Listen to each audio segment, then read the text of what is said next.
morning. I'm surprised my voice sounds this good. I'm not feeling great.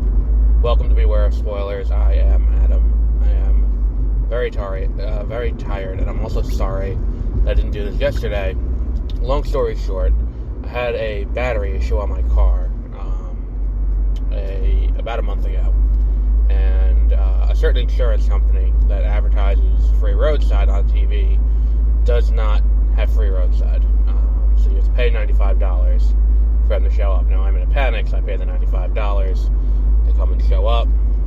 Guy shows up, wants to sell me a battery instead of jumping my car properly. So I tell the insurance company this, like, okay, we'll refund you because he didn't actually do what he was set out to do. Here we are all this time later, and I still don't have that $95 back. So the last 3 days, I've been on and off the phone with said insurance company trying to get this $95 back, to no avail. So that's fun. That's been my life lately. Dealing with that bullshit. So needless to say, not super thrilled about that. But yesterday morning, they decided on They decided on Wednesday that they'll put me into the complaint department, and they would have the complaint department take down my complaint that I want my $95 back, and then they would call me back. And then yesterday morning, as I'm getting in my car to go to work and getting ready to record my thoughts on Andor, they call me back. So that was a half hour on the phone that amounted to absolutely nothing. Okay, that's a maneuver. Absolutely nothing came of it. So yeah, super thrilled by all of this, but didn't get nearly as much recording done as I would have wanted, because now we're starting to fall behind, because Andor happened. Then yesterday I also finished the world we make, which we'll talk about probably tonight, and then Titans will probably do tomorrow. But then there's also Enola Holmes 2 and My Policeman. So we are just bogged down in the shit right now with a lot going on and not a lot of time to actually cover everything that needs to be covered. So it's just a glorious, fun-filled time all around, because this insurance company can't get their shit together. So yeah. Also, not feeling great, which doesn't help things. Though yesterday I did record the audio track for the announcement video that will be going up hopefully early next week. I gotta cut it together. Rather than recording one 5-minute long audio track, I elected to record little snippets and then cut it together, and then I put it into Resolve, and I realized when I did that, it's just easier to cut them all together in an audio editing thing, make it one long audio track, and then put it into Resolve that way, because trying to edit it with the other thing is just time consuming. But we got some cool stuff in there. So that video will go up on the YouTube channel probably probably Monday or Tuesday, and then it will be it'll be up there, and the audio will obviously be on here too, with a little intro saying, hey, there's a visual component to this. If you want to go to the YouTube channel, links in the description. Go to the YouTube channel, where you'll be able to watch the video and see all the cover art. So yeah. So anywho, Andor. I gotta say, Andor is one of my favorite shows of the year. And here's the thing.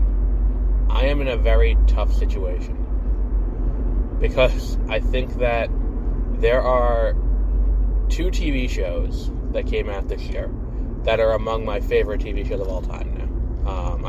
Andor is definitely up there. And then not only Andor, but The Sandman, which just got picked up for season 2. And then of those 2 shows, 2 of my favorite hours of television came one from each. And the first is The Sound of Her Wings, the episode with Death from The Sandman. Because that's number 1. It's one of my favorite comics of all time. And then for that to be, for them to adapt it as well as they did, automatically up there. And I'm so hyped for season 2, for them to get into Season of the Mist. I'm so excited to see that get done and hopefully get done properly. I mean, they did the first season so well. I don't think they'll fuck it up. But anyway, this episode 9 of Andor is up there as well, among one of my favorite hours of television in the last few years. The arc that they put Andy Serkis' character through is perfect. Him going through the whole,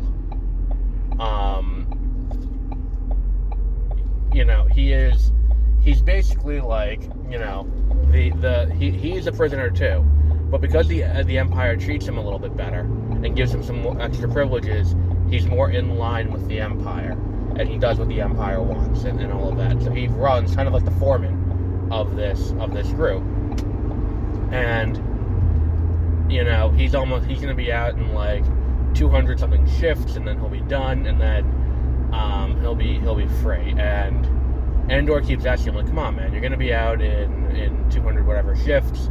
Just how many guards are there on each level? Just, tell me, like, yeah, you'll be gone. What does it matter if I escape? Like, and he says, like, I'm not telling you that. And Andor's like, look, nobody's listening to us. Nobody's listening to us out here, and we can say whatever we want without concern about, the Empire hearing and retaliating. They don't care what we say. That's not important to them. It's how many guards. He's like, I'm not telling you how many guards there are. You can keep talking like that. It's dangerous. You're going to run the risk of getting caught.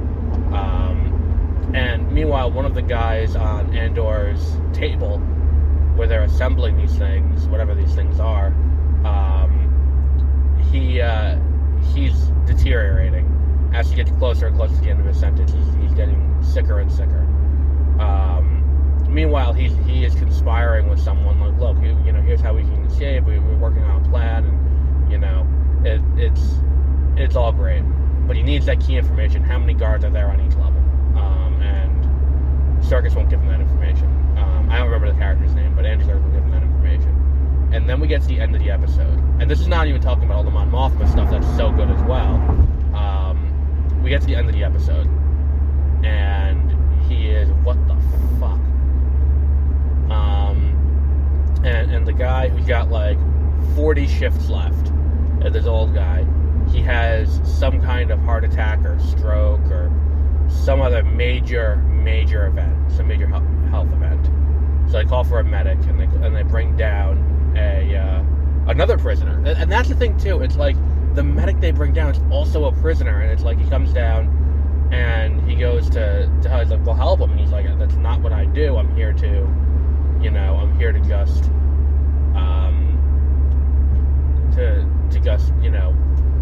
put him peacefully into the next world. And then it's like, all right, well, whatever. Do that. And he's like, he won't feel a thing. And then he injects him with this thing, and we watch this guy visibly suffer as he's dying, and suffer worse than he was before he got the injection. And we see this, and Andy Serkis is like, you can, like, and then I missed something else, where it's like something happened where there was another level just entirely went missing, and nobody knows what happened to them.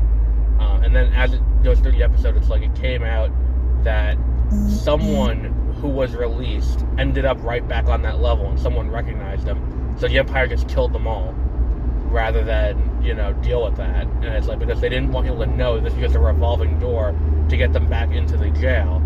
And it is such a great critique of the American prison system that it works so well. But then on top of that, it's like, and after all of this is happening, he still won't give the information that, what's his name, that Andor wants. He still won't give the information up. He won't tell them, he won't tell them what's going on. So, yeah, looking at this, and taking this all in, and then we get to the end of the episode, and after this guy dies, Andor asks Serkis again, and it's the last thing in the episode. Andor once again asks Serkis how many guards are there on each level, and Andy Serkis just very simply goes, never more than 12. And it's just such a great moment for him, where he's come around to the fact that, yeah, right now they're treating you well. You're getting treated well right now, but he's starting to realize there is no escape unless he escapes. Like, there is no getting out of here alive unless he escapes with Andor. And it's such a great character moment for him to go through this arc, basically over the course of an episode. And it's such an interesting look at that.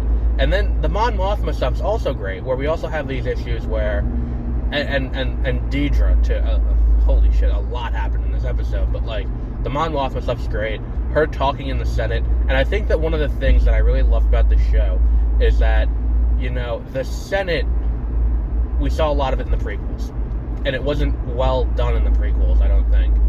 Here we're seeing it well done, and we're seeing what the significance of this can be when it's well executed, and what they can do with this space, and what it can signify, where it's like she's trying to speak about the atrocities the Empire is committing in the Senate, and people are like, shut up, and yelling at her, and you hear a few people like, oh, let her speak, she's telling the truth, and then mostly it's people, yelling over her, ignoring her, and then just getting up and leaving entirely, and just leaving her alone in the, leaving her, not alone, but leaving her there, because you can see, like, as it slowly zooms out, and you see the magnitude of the Senate, you can see, like, the lights turning off on the various pods as she's talking, because it's like people are just leaving, and they don't want to be there, and it's like, well, they don't want to hear her, and it is such a great thing, because that's one of the things that I think Tales of the Jedi kind of leans into it a little bit too, where it's this idea that people are going into the Senate not for what, as a kid, you think people would go into government for, and it's the altruistic, it's the idealized version of it, like, if the entire world was the West Wing kind of thing, where, people are getting into this in that, getting in for that, and then you look back at, what was the other show? At Tales of the Jedi, there's that episode with Dooku and Qui-Gon, and they have to deal with the fact that, there's this senator whose son's been taken captive by his own people, and it's because, look, he's just using the Senate to make himself rich, and he's out there doing all of that. We haven't had a fair election in years. Like, he's just our senator. There's nothing we can do about it unless we take action like this. And it's such a great thing to show the desensitization of Dooku to the Jedi, because then here we are years later, because we have gone through the entire, this is before the prequels, it's Qui-Gon's still a Padawan, we go through the entire prequels, the fall of the Jedi, and, the fall of the Republic, and here we are in the Empire before the Senate is dissolved,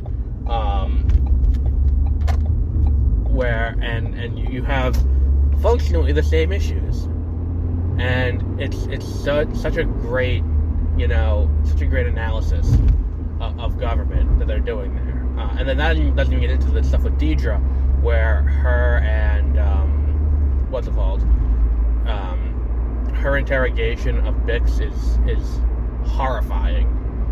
And I don't even need Thrawn, I don't think, because she does such a good job of playing the calculated, just evil person who's going to, do whatever it takes to get the confession and get to the, and get to, not necessarily the truth, but the, get to the end. And it's like her, when she's interrogating Bix, she says that the worst thing you can do is bore me.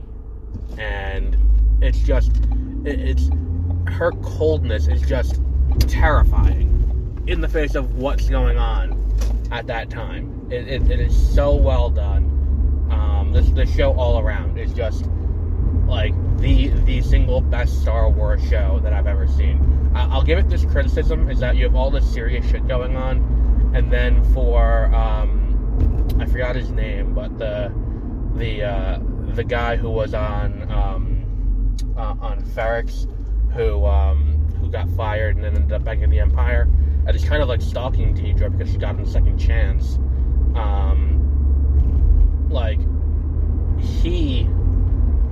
Him with the parts with his mom where he's eating cereal in that tiny ass apartment on Coruscant.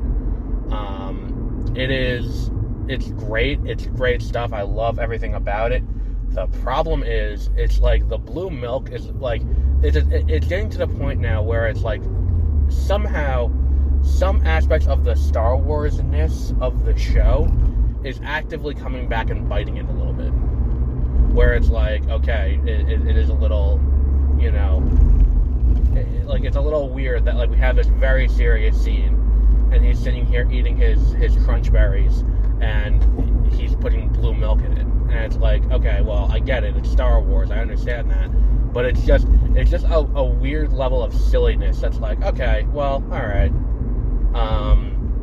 Taking the piss out of a pretty great scene, because it's like, that's weird.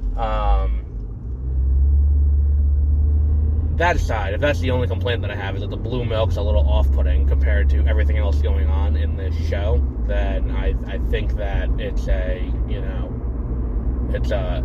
fantastic show.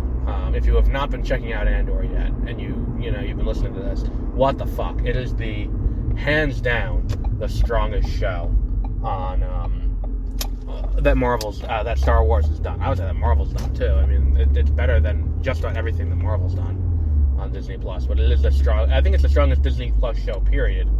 And it's it's Disney Plus's prestige TV. But we'll wrap up there for today. So tonight we have the City We Make, The World We Became, which is N.K. Jemisin's new book. We'll be doing a full review of that. And then tomorrow we will be doing,